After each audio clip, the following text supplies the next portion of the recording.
Isinusulong ni Indonesian President Joko Widodo ang kooperasyon sa seguridad sa pamamagitan ng joint patrol sa borders ng Pilipinas at Indonesia.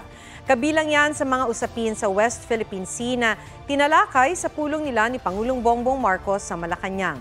Sabi naman ng Pangulo, pinagtibay ng Pilipinas at Indonesia ang pagtalima sa United Nations Convention of the Law of the Sea o UNCLOS para sa lahat ng aktibidad sa karagatan.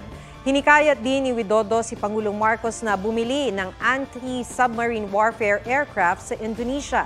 Kaugnay naman sa kaso ni Mary Jane Veloso, sabi ng ating DFA, na-establish sa pagbisita ni Widodo ang pwedeng gawin kaugnay ng hiling na makatestigo si Mary Jane laban sa kanyang mga recruiter.